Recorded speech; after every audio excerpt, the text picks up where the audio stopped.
Xitoyning atalmış tarbiyalash markazidan qo'yib berilgan qizning ahvoli Xitoy zulmini yana bir qatim o'ttirg'i chiqadi. Sharqi Turkistonda Xitoyning tarbiyalash markazi nomidagi turmadan qo'yib berilgan 31 yoshli Guliston Ahmadning aql iqtidorini yo'qotganligi va jiddiy qutqizishda davolanayotganligi oshkorlandi.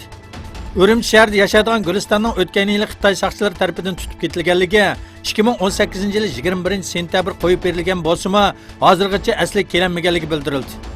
Undan boshqa Gulistonning doktorxonadagi sog'lomlik dokumentida ro'y kasal deb yozilishi bilan birga aql iqtidori joyida deb qo'shib qo'yilishi diqqatni tortdi. Yaqindan buyon Sharqi Turkistonda oliy maktab o'qituvchilari va ziyolilar tutqun qilinmoqda.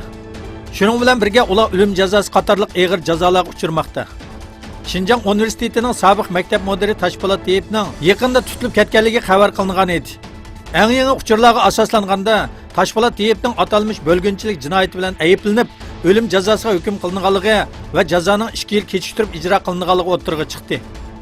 Sharqi Turkiston uchur markazining raisi Abdujalil Qarqash Xitoyni qattiq aybladi va Xitoyning bu qilmishlarining odimiylikka haqorat ekanligini ta'kidladi. O yana sabrning bir cheki bo'ladi. Xalqaro jamiyat Xitoyning bu sabrlarga madaniyat qirg'inchiligiga sukut qilmasligi lozim dedi. Sharqi Turkistondagi zulmni kun sayin kuchaytirayotgan Xitoy kommunistlari intayin bema'ni cheklamalarni o'ttirib qo'ymoqda. Eng yangi uchurlarga asoslanganda Sharqi Turkistonda shakar va ba'zi tatbiqlarni setib olishning ma'ni qilinganligi bildirildi. Doiralar aqlga sig'maydigan bu cheklamaning muqimlikni saqlash uchun deb jar solgan.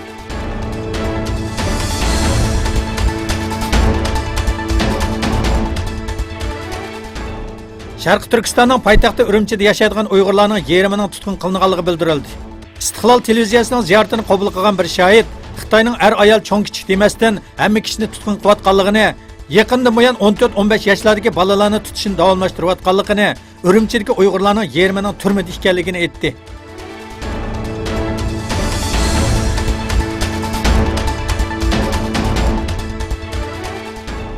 Fransiya soqchi doiralari xalqaro jinoiy ishlar soqchi tashkiloti, ya'ni Interpolning raisi Meng Hongweining yo'qolib ketganligi va bu vaqtda tekshirish olib berilayotganligi e'lon qilindi.